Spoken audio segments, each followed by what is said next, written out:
8월 15일 화요일 광복절 주식 시황입니다. 간밤 뉴욕 증시는 일제히 상승했다.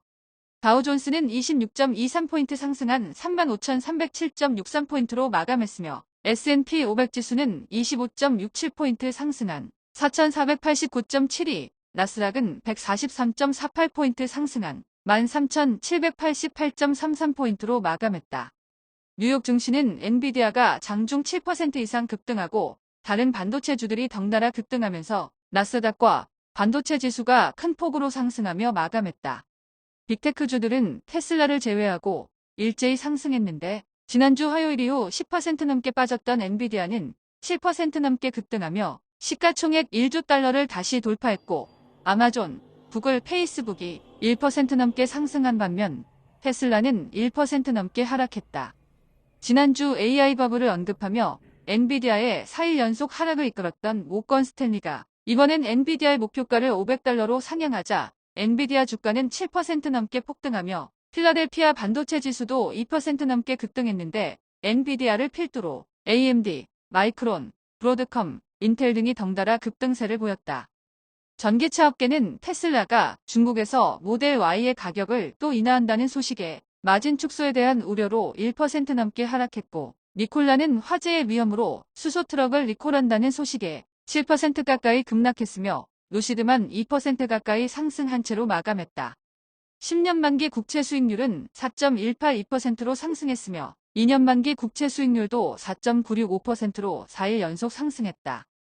원달러 환율은 1,338원으로 상승했고 서부 텍사스 중진유는 배럴당 82.57달러로 마감했다.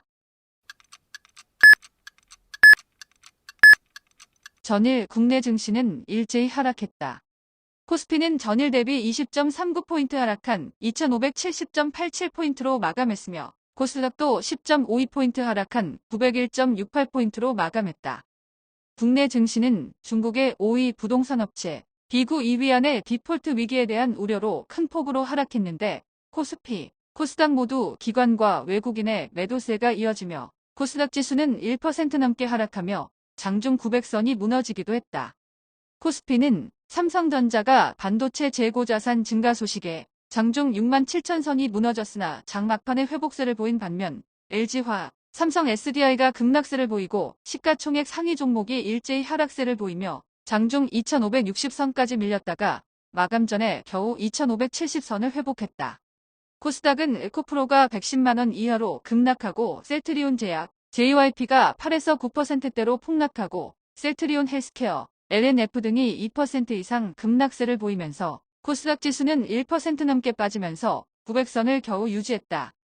엔터주는 SM을 제외하고 일제히 하락했는데 JYP가 실적 부진에 8% 넘게 급락했고 얼마 전 역대 최대 실적을 기록한 튜브엔터가 덩달아 7% 넘게 급락하는 등 엔터주가 전반적으로 약세를 보였다. 중국 소비 관련주는 화장품 관련주가 살짝 주춤한 가운데 롯데관광개발이 지난주 상한가에 이어 14일에도 15% 이상 폭등세를 보였고 호텔신라, 파라다이스도 꾸준히 상승세를 이어나가고 있다.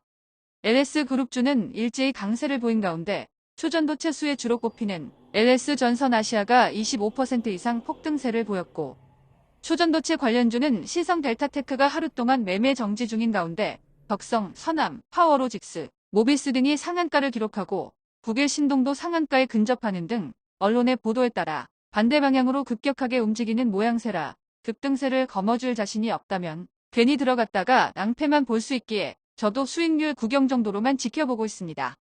한편 삼성전자는 300단 이상 낸드플래시 공정에서 초격차 적층 기술로 1위를 지킨다는 입장을 발표했는데 최근 하이닉스가 321단 낸드플래시를 공개하면서 업계의 주목을 받았는데 하이닉스의 트리플 스택 방식은 3개의 칩을 이어 만드는 방식이고 삼성전자의 더블 스택 방식은 2번의 결합으로 칩을 만들기 때문에 공정수와 원자재 가격 등에서 효율적이라는 입장이다.